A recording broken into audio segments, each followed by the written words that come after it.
नमस्कार विद्यार्थी मित्रांनो, MSCIT कोर्समधील प्रोसेस फोलिओ क्रमांक 33 मधील प्रश्न कसे सोडवायचे हे आज आपण शिकणार आहोत। प्रोसेस फोलिओ क्रमांक 33 मधील प्रश्न हे एक्सेल वरती पेज लेआउट या टॅबवर आधारित आहेत। सर्वप्रथम रेफरन्स मटेरियल मधील टेबल आपल्याला कॉपी करून घ्यायचे आहे। त्याकरिता रेफरन्स मटेरियलची एक्सेलची फाईल आपण ओपन करून घेऊया।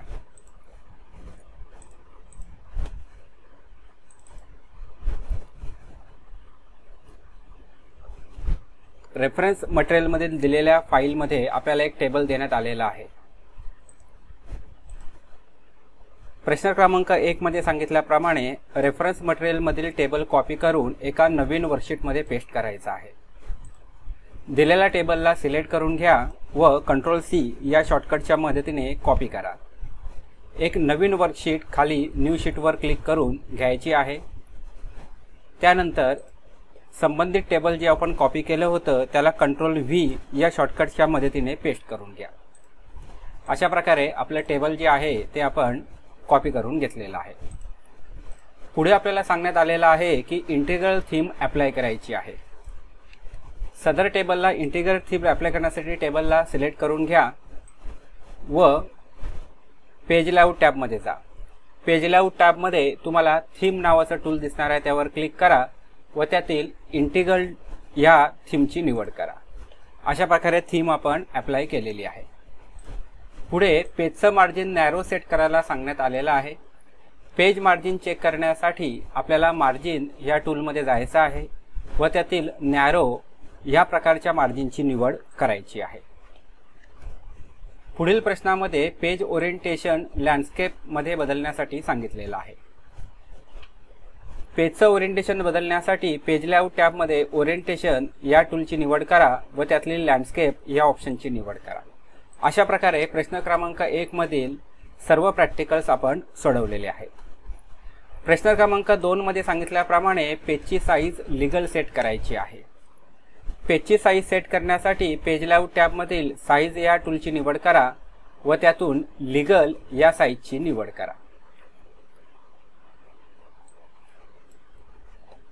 अशा प्रकारे पेज साईज आपण चेंज केलेली आहे।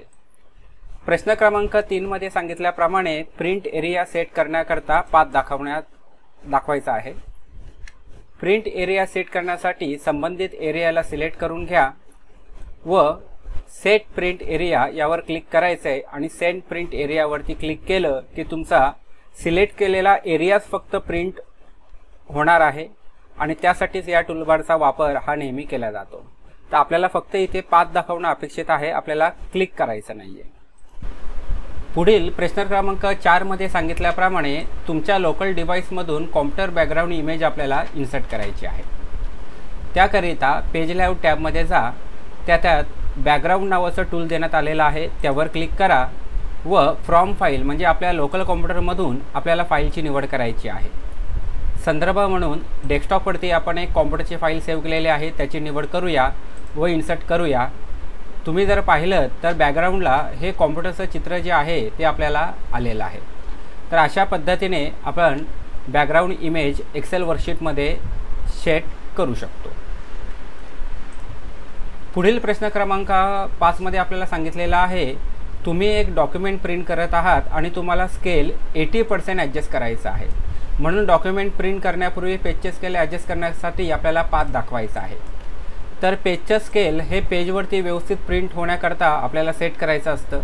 त्यासाठी पेज लेआउट टॅबमध्ये जायचं आहे। स्केल टू फिट या टूलबारच्या ग्रुपमध्ये तुम्हाला इथे 100% स्केल दिसते, तिथे 80% टाईप करा व बाहेरील दुसऱ्या एखाद्या सेलवर क्लिक केल्यानंतर 80% स्केल ही लागू झालेली आहे।